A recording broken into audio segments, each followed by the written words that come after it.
Factory में cement कैसे बनती है, इसे बनाने में किन किन चीजों का इस्तेमाल किया जाता है और साथ ही इस वीडियो में हम जानेंगे असली और नकली सीमेंट को कैसे पहचाना जाता है। जानने के लिए वीडियो को अंत तक जरूर देखें।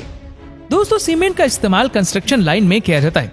आपको बता दें कि इसका ज्यादातर इस्तेमाल घर बनाने में किया जाता है। सीमेंट अगर असली हो तो बड़ी बड़ी बिल्डिंग्स और घरों का काफी सालों तक कुछ नहीं बिगड़ता है और वो मजबूती के साथ खड़े रहते हैं। लेकिन वही अगर सीमेंट नकली हो तो इस वजह से हमें काफी नुकसान उठाना पड़ सकता है और इसीलिए ये बेहद जरूरी है कि आप नकली और असली सीमेंट को पहचान सके। तो चलिए पहले जान लेते हैं फैक्ट्री में सीमेंट को कैसे बनाया जाता है।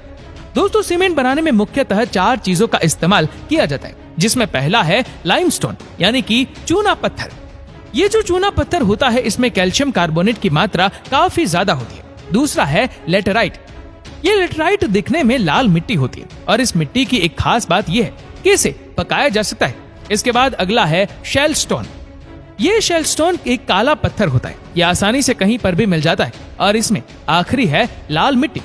और आपकी जानकारी के लिए बता दूं कि इन सभी चीजों को पहाड़ों को तोड़कर, खोदकर या जमीन के नीचे से निकाला जाता है। इन सभी चीजों को हासिल करने के लिए बड़े बड़े पहाड़ों की माइनिंग की जाती है।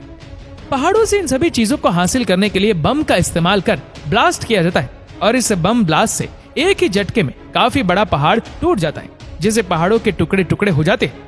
पहाड़ को ब्लास्ट कर इस सीमेंट का रॉ मटेरियल यानी कि चूना पत्थर छोटे छोटे टुकड़ों में इकट्ठा हो जाता है और फिर इन पत्थरों को बड़े बड़े ट्रक में लोड करके फैक्ट्री में ले जाया जाता है। इसके बाद इन चारों चीजों को एक एक करके क्रशिंग मशीन की तरफ ले जाया जाता है। ये क्रशिंग मशीन इन सभी चीजों को अच्छे से क्रश यानी कि बारीक करने का काम करती है। सबसे पहले लाइमस्टोन, उसके बाद लेटराइट, फिर सेलस्टोन और उसके बाद रेड मड को अच्छे से बारीक कर देती है। इसके बाद इन चारों चीजों को अच्छे से आपस में मिक्स करके कन्वेयर बेल्ट के जरिए इन्हें आगे भेजा जाता है और ये सारे के सारे रॉ मटेरियल को एक बड़ी सी गर्म भट्टी से गुजारा जाता है। दोस्तों, ये जो सीमेंट की भट्टी होती है वो बड़े बड़े लोहे के पाइप जिन्हें नालों में डाला जाता है उसके जैसी होती है और ये लोहे की घुमावदार भट्टी बेहद मजबूत होती है और इस भट्टी का टेम्परेचर 14 डिग्री से लेकर 1600 डिग्री तक होता है।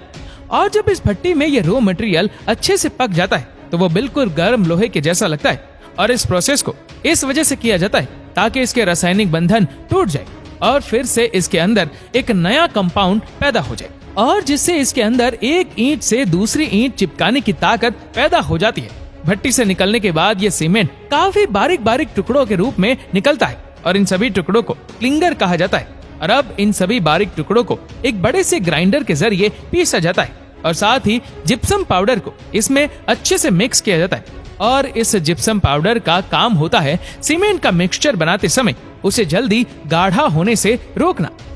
अब बता दूं कि अगर किसी सीमेंट में जिप्सम पाउडर की मात्रा कम होती है या फिर उसमें जिप्सम पाउडर नहीं मिलाया जाता है तो उस सीमेंट का मिक्सचर जल्दी गाढ़ा होकर खराब हो जाता है। दोस्तों, अब ये सीमेंट बनकर तैयार हो चुका है और अब की जाती है इसकी पैकिंग।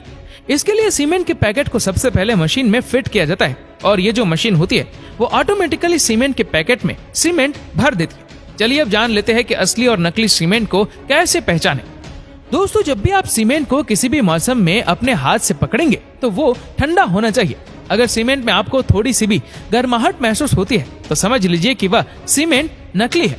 दूसरी चीज ये है कि आपको इसके कलर पर ध्यान देना चाहिए। सीमेंट का कलर एक जैसा होना चाहिए और एक बेहद जरूरी चीज है इसकी मैन्युफैक्चरिंग डेट, यानी कि हमें 3 महीने पहले तक की सीमेंट का इस्तेमाल करना चाहिए और इसका कारण ये है कि इसकी पकड़ काफी दमदार होती है। और अगर आप मैन्युफैक्चरिंग डेट से 4 से 6 महीने पहले तक की सीमेंट का इस्तेमाल करते हैं तो आपको काफी नुकसान भी उठाना पड़ सकता है।